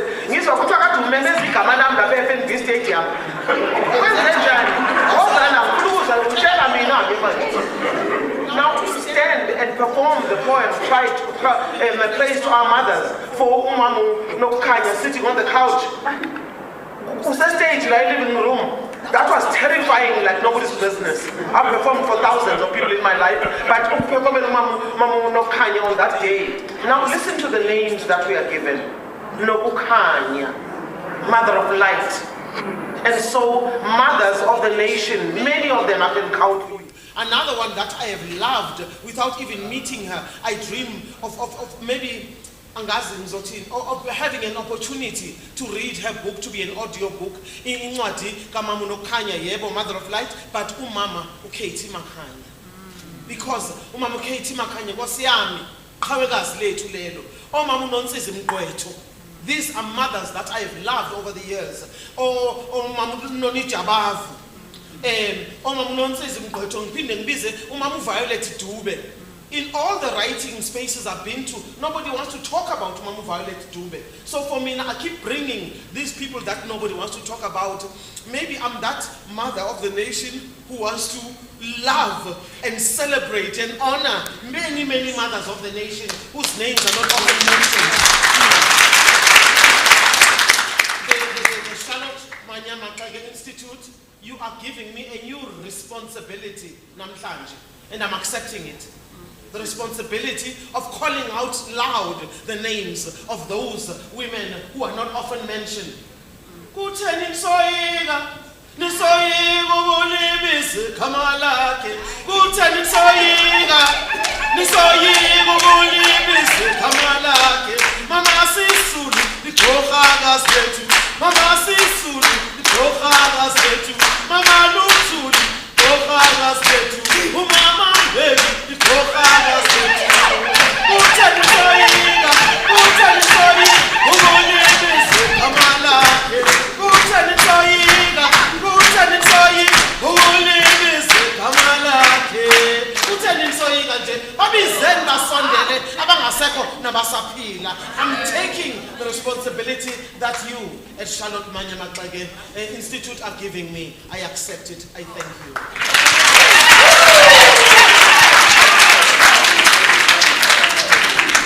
I think you need to give them a standing ovation. I really do.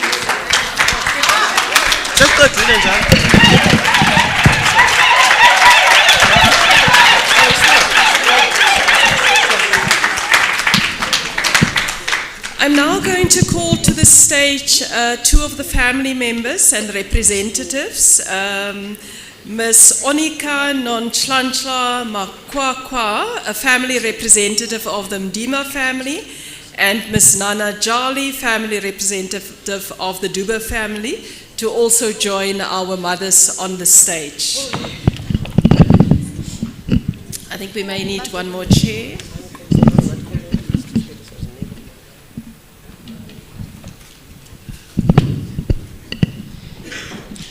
Yes. Okay. They're bringing another chair.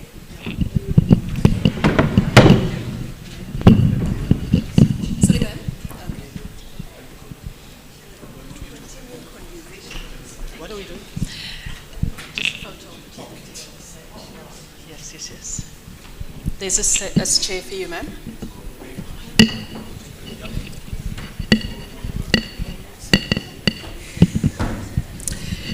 Okay, while we have the women on the stage, and you may take a seat, the mothers of the nation and families of our mothers of the nation, we are going to have a message to the mothers from Minister Stella Ndabeni. She's not here anymore.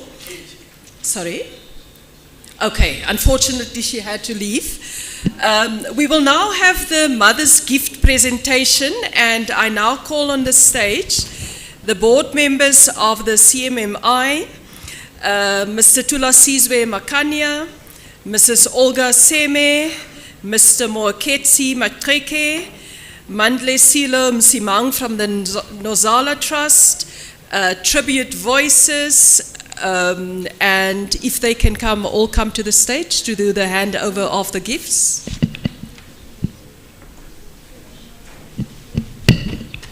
You want the mic?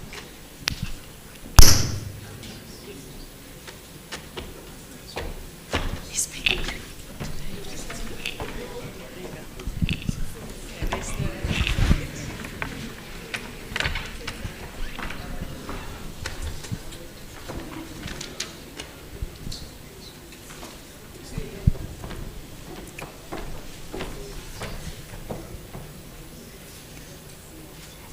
As we have to just wait a little bit for the gifts, and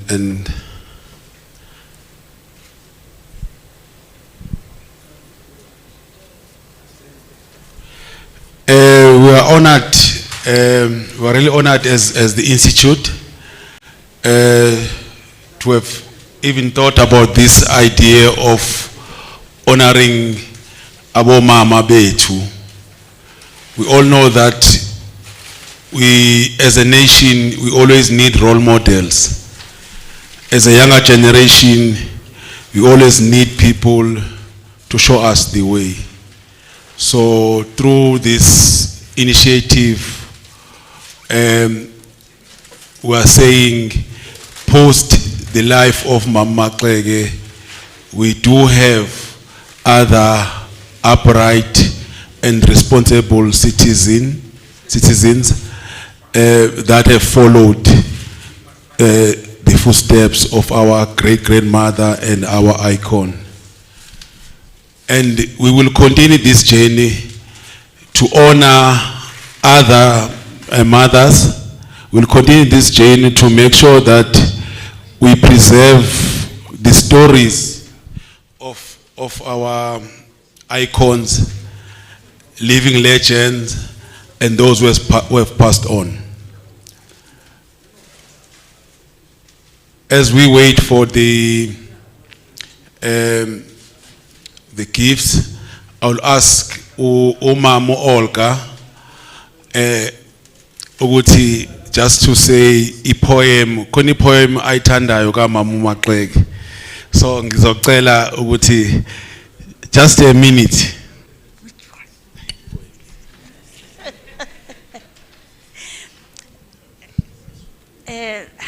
You know, to have a nephew like this one, you don't know how to get rid of him.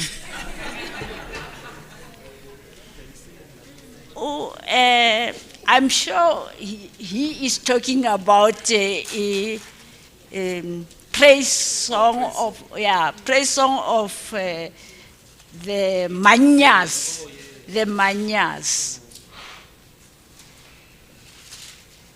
Ke makgomo, ke ngwana khutela, le bokgope, le boletsolo, re ho yena re a leboha, re shate tubatse,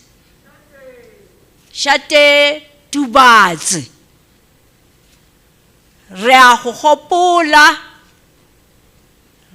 re ikgantsha ka wena le setšhaba se ikgantsha ka wena.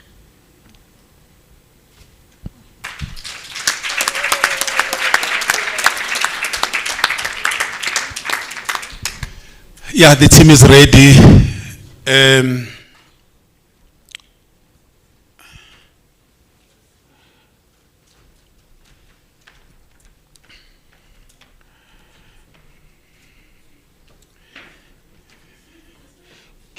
Can we have others to assist us to carry these portraits and presents from their offices or colleagues?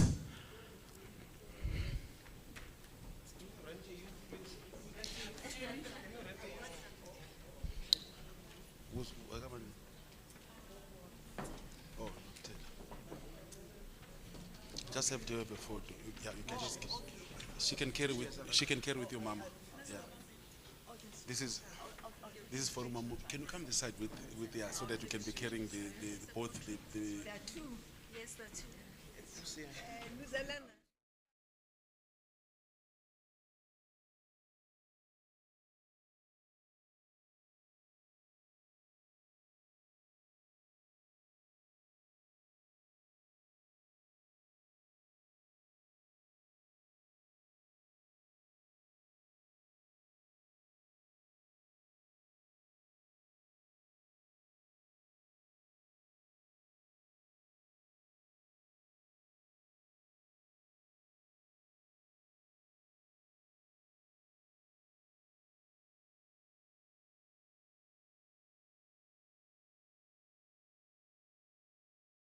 It's a present from the Charlotte Mannya-Maxeke to our honorees. It's a portrait of the first one, the Dube Mdinga family. They've received from us a portrait of Mama Noctela and a portrait of Mama-Maxeke. Then the second one, also Dr. Zanele Mbeki, she has just received from us her portrait, and also of Umama Charlotte. And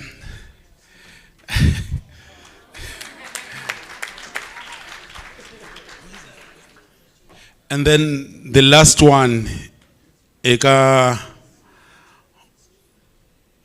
Dr. Mhlophe, also her portrait, plus she'll also receive eka Mannya-Maxeke. This is from us, bottom of our hearts.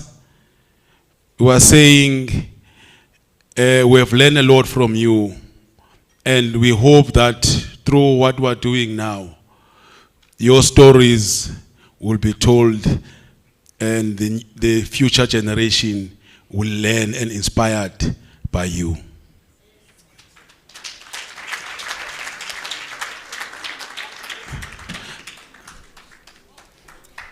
Okay, thank you very much to the chairperson of the Mannya-Maxeke Institute. And before we leave the stage and after the pictures, we will ask the representative from the Dube and Ndima family to just say a few words. We'll come and take the... Let me take the... Yeah, okay, you can take the mic.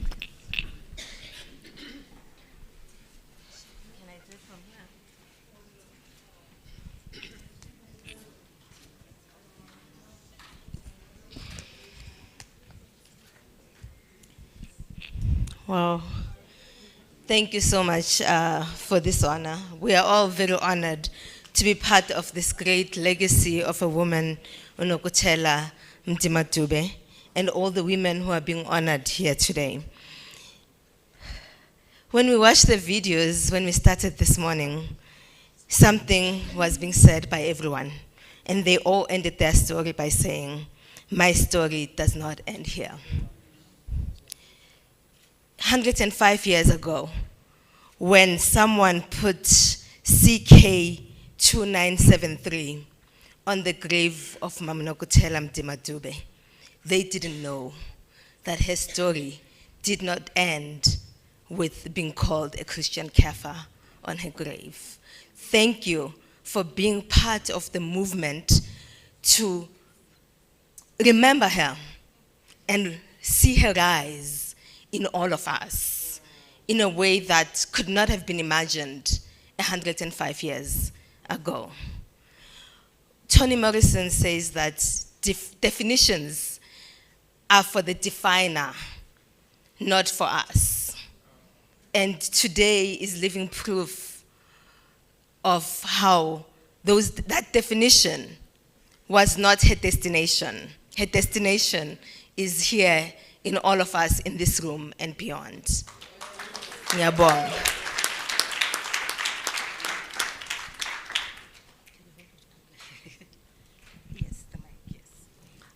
Thank you very much, the Maxeke Foundation. My name is Nana Jali. I represent the Dube family. My grandmother was Makhumalo, Angeline Dube, the second wife of Dr. John Langalibalele Dube, not Estenjeni, the second wife after Gogo Nokutela passed.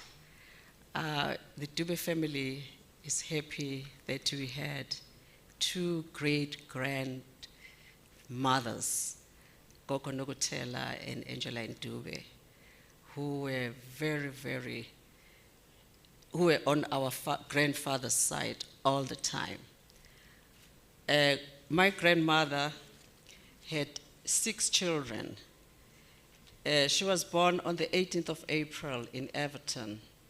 Her parents were Reverend Benjamin Khumalo and Johanna Khumalo. Coco Johanna was matron at Fanny-Capen Hall in Wilberforce, the institution that was founded by Charlotte Manye and her husband, Marshall Maxeke. And Gogo Angie, my Gogo, taught at Wilberforce as well. In 1921, Gogo Angie accompanied our grandfather through the first African meetings in London and Brussels, which was drafted the Declaration to the World. She brought back ideas from the London-Brussels meetings to the women of South Africa. Gogo was committed in sustaining and upholding the African family in the fall of colonial and apartheid incursions. She was determined to empower African women and forward the agenda for African independence, and working to ensure the rights of women. She continued the legacy that Gogo Nogutela and Nkulu had begun. In 1932, she was elected the president of the Daughters of Africa. They visited mission settlements in Natal and organized more branches of DOA. And they really helped in fundraising for the Ohlange High School that our grandfather built. We, as a Dube family, are honored to receive these beautiful tribute from the Maxeke Institute. Thank you very much, sir.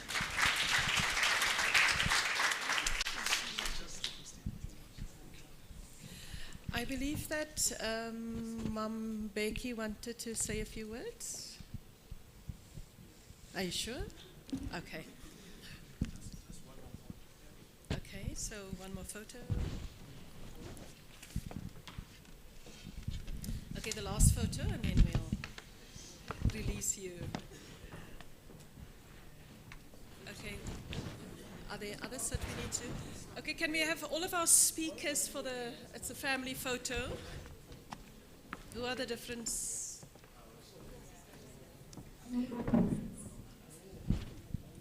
Are you good? Okay, Dr. Majanku, Advocate Majanku, Dr. Kani, all our speakers, Atamile, Zuleika, who else?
Well, thank you very much.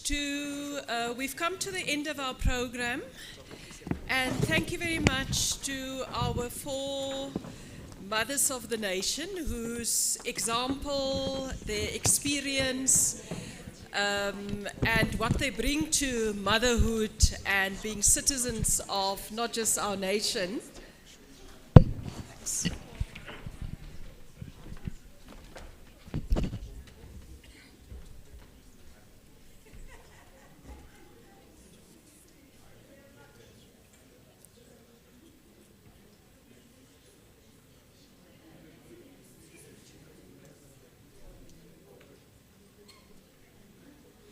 We've come to the end of the program, and a special thank you to our 4 mothers who, through the example, the stories that they told us, the tributes that they pay to other mothers, will make sure that not just their stories do not end here, but our stories as the generations after them do not end here. I'm now going to call on Zuleika Patel to do the vote of thanks. A young activist, a fighter against racism, a feminist, and certainly somebody whose story will not end here. Zuleika.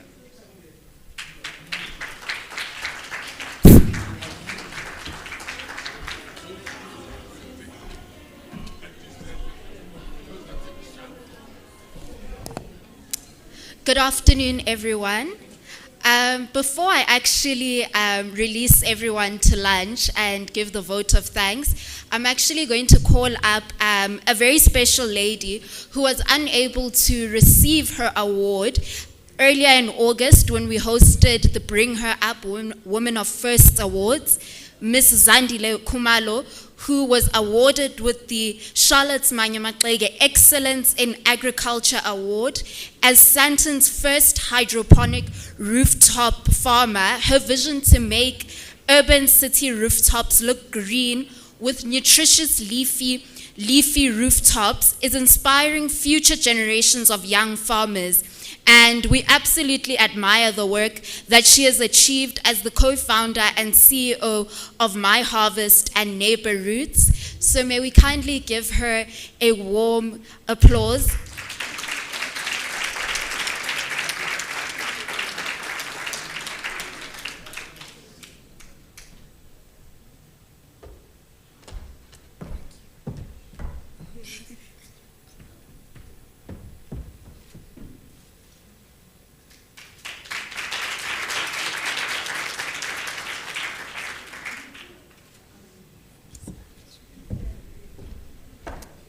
Whilst on the topic of agriculture, I come up with a plea on behalf of the Institute to help us grow our agriculture program and scale it across the country, in which currently now we're actually indeed winning the battle to make agriculture fashionable through youth forums which are being led by the staff in the Institute, and our One School, One Garden initiative to introduce youth to agriculture to their homes in order to support and feed their families. The plea to you is to help us raise funds through our upcoming event, which will be our last event for this year, on the 9th of December, the Mother of All Golf Days, 5th edition, taking place at the Rand Park Golf Club. And those who also can't play golf are welcome to join us through our golf coaching clinics, which will be led by myself, in order to also empower women through introducing more women into a very male-dominated sport, being golf. Now the actual vote of thanks. In closing, and upon releasing us to go to lunch, I think that it's important that I share a few words which were once shared with me by a woman who I admired quite a lot, where she said to me, and I think that these words are quite fitting to the woman who we've honored today, where she said that the women who came before us built mountains through the work that they've done in order for the women of today and the girls of today to stand on the mountains which they have built in order to see a vision much clearer than the women who came before them. And those words are quite fitting for the women who we've honored today, whose work has built mountains for the women of today and the girls of today to see a vision further than what they saw, and them dedicating their lives and their daily work in order to ensure that the girls that come after them see a vision clearer and a vision further than what they were granted to see.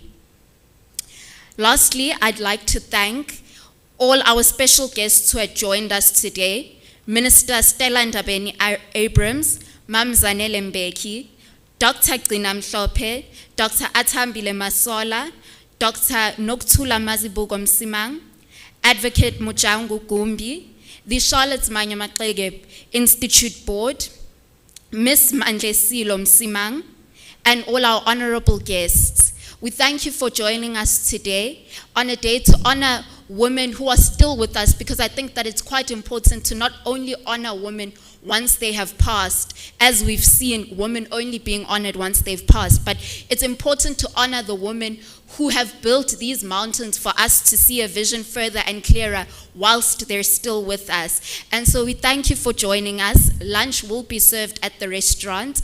Table 1 and 2 may head out first to the restaurant to serve their lunch. And we wish you well upon safe travels out of the event, and to continue doing the work that you've been doing, and to all the young women in this room, to continue to see that women who've come before us have paved a way for us to not just only look at the way that was paved for us, but to continue walking through the way that was paved for us, and to continue ensuring that those that will come after us, those that are currently young now, see a vision clearer than the one that we see, even though we think that the one that we see is quite clear.